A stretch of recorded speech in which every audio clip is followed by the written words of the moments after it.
Friends, welcome to my channel. आज मैं आपको पासपोर्ट के बारे में जो कैटेगरीज होती है ईसीआर और नॉन ईसीआर कैटेगरी, उसके बारे में पूरी जानकारी देने वाली हूँ। तो वीडियो को स्टार्ट करने से पहले आप मेरी वीडियो को सब्सक्राइब करके लाइक ज़रूर कर लें। चलिए अब हम वीडियो को स्टार्ट करते हैं। ईसीआर और नॉन ईसीआर कैटेगरी पासपोर्ट क्या है, संपूर्ण जानकारी मैं आपको देने वाली हूँ। ठीक है।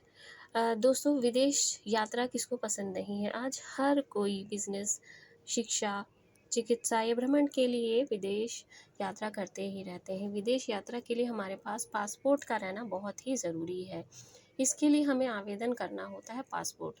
आवेदन करते वक्त हमें 2 विकल्प ईसीआर और नॉन ईसीआर फिल करना होता है। इस विकल्प में से किसी एक को भरना अनिवार्य होता है।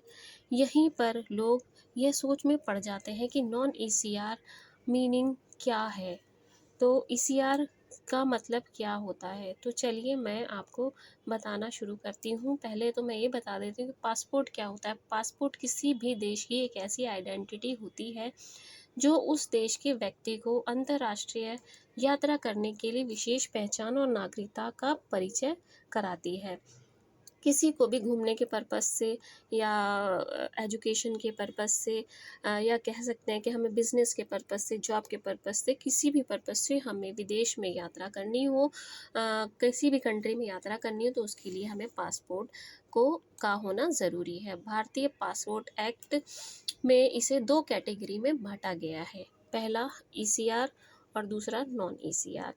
अब ये ईसीआर और नॉन ईसीआर क्या है। नॉन ईसीआर या ईसीएनआर पासपोर्ट मीनिंग का हिंदी अर्थ होता है immigration check not required. Non ECR, जिसका हिंदी का अनुवाद होगा उत्प्रवास जांच की आवश्यकता नहीं है। ओके, ईसीआर का मतलब नहीं है।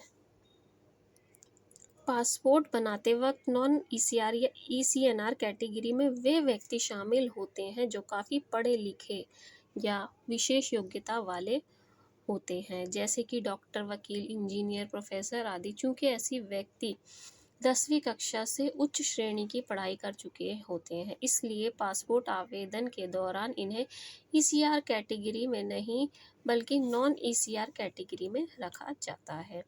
ऐसे नॉन ईसीआर कैटेगरी के पासपोर्ट धारक व्यक्ति को देश से किसी भी कारण, बिजनेस, विशेष कार्य, यात्रा से पलायन करने के लिए इमिग्रेशन ऑफिस से कोई इमिग्रेशन क्लियरेंस कराने की आवश्यकता नहीं होती है, क्योंकि ये बाहरी देश में पूर्ण तरीके से आत्मनिर्भर होते हैं। इन्हें बाहरी ज्ञान का सूझबूझ होता है। तो ये नॉन ईसीआर वालों के लिए बाहर ट्रैवल करना, बिजनेस करना, कुछ भी करना हो तो वो उन लोगों के लिए बहुत ईजी हो जाता है।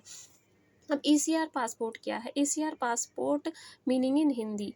ECR full form in Hindi. ECR का full form immigration check required, मतलब इनके लिए जो चेकिंग होती है, उत्प्रवासी की जांच होना आवश्यक होता है, उत्प्रवास जांच की आवश्यकता है, इसे ही इमिग्रेशन चेक रिक्वायर्ड पासपोर्ट कहा जाता है। अब इमिग्रेशन क्या है।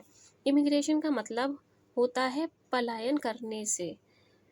जब कोई व्यक्ति रोजगार, बिजनेस, शिक्षा, चिकित्सा, भ्रमण, किसी भी मकसद से हम बाहर जाना चाहते हैं तो को ही प्रवासन कहते हैं, मतलब दूसरे देश में जाना, और ऐसे व्यक्ति को इमिग्रेंट कहा जाता है। ईसीआर कैटेगरी में वे व्यक्ति आते हैं जो पासपोर्ट बनाते समय 10वीं की सर्टिफिकेट प्रस्तुत नहीं कर पाते या वे हाई स्कूल तक नहीं पढ़े होते हैं, तो ऐसी स्थिति में उनको ईसीआर कैटेगरी का पासपोर्ट दिया जाता है। उन्हें देश से पलायन करने के लिए इमिग्रेशन प्रोटेक्टर ऑफिस में इमिग्रेशन चेकिंग से गुजरना होता है। यह इमिग्रेशन उस व्यक्ति की सुरक्षा के लिए किया जाता है ताकि बाहरी देश में उनके शोषण या गलत गतिविधियों में फंसने से बचाया जा सके। आखिर ऐसे उत्प्रवासों को इमिग्रेशन चेक की आवश्यकता क्यों पड़ती है। इसका मुख्य कारण यही है जैसे कि हमने बताया कि ईसीआर कैटेगरी में वे लोग आते हैं जिनके पास हाई स्कूल का सर्टिफिकेट नहीं या फिर वो 10वीं तक नहीं पढ़े हुए होते हैं। ऐसी कैटेगरी में निम्नवत वर्ग के लोग, कम पढ़े लिखे, मजदूर, कामगार व्यक्ति आते हैं। ऐसे व्यक्ति को विदेश में पलायन के उपरांत उनके शोषण के खिलाफ रक्षा की जा सके। ऐसी स्थिति में ईसीआर कैटेगरी में आने वाले व्यक्ति को देश से पलायन करने के लिए इमिग्रेशन ऑफिसर से क्लियरेंस लेना होता है, ताकि बाद में कुछ भी अगर उनको ज़रूरत पड़े तो उनकी हेल्प की जा सके। इमिग्रेशन चेक की ज़रूरत किन किन देशों के लिए है? इमिग्रेशन एक्ट 1983 के अनुसार ईसीआर कैटेगरी पासपोर्ट धारकों को protector of immigrants POI office से 17 देशों के लिए इमिग्रेशन क्लियरेंस लेना पड़ता है। अगर आप इन देशों में रोजगार उद्देश्य से नहीं जा रहे हैं तो आपको इमिग्रेशन चेक की आवश्यकता नहीं होगी।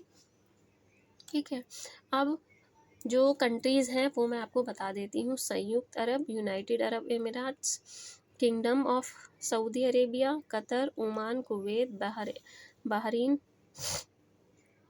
Malaysia, Libya, Thailand, Syria, Indonesia, Afghanistan, Sudan, Yemen, Jordan, Iraq. तो इन देशों में सबसे ज़्यादा ज़रूरत होती है इमिग्रेशन चेक रिक्वायर्ड की। अगर हम लोग बिना किसी डेस्टिनेशन के, बिना घूमने के पर्पस से जा रहे हैं तो किसी भी बिजनेस के लिए, तो हमें इन देशों में सबसे ज़्यादा चेकिंग की ज़रूरत पड़ेगी। अब हम बात करेंगे कि ईसीआर और नॉन ईसीआर कैटेगरी में क्या अंतर है। ईसीआर और नॉन ईसीआर में मुख्य अंतर कुछ देशों में रोजगार या यात्रा करने के इमिग्रेशन क्लियरेंस की ज़रूरत पर आधारित है। अगर आप ईसीआर कैटेगरी के पासपोर्ट धारक हैं, अर्थात पासपोर्ट बनवाते समय अपनी हाई स्कूल की 10वीं की मार्कशीट नहीं दी है, तो कुछ देशों में रोजगार बिजनेस की योजना बनाते समय प्रोटेक्टर ऑफ इमिग्रेंट्स कार्यालय को इमिग्रेशन क्लियरेंस लेने की आवश्यकता होती है। वहीं अगर आप नॉन ईसीआर या ईसीएनआर कैटेगरी के पासपोर्ट धारक हैं तो आपको बिजनेस के सिलसिले में दूसरे देश पलायन करने के लिए इमिग्रेंट प्रोटेक्टर कार्यालय से इमिग्रेशन क्लियरेंस की आवश्यकता नहीं होगी। पासपोर्ट के लिए ऑनलाइन कैसे अप्लाई करते हैं, कमेंट में ज़रूर बताइएगा और लाइक करिए, शेयर करिए, सब्सक्राइब करिए। Thank you.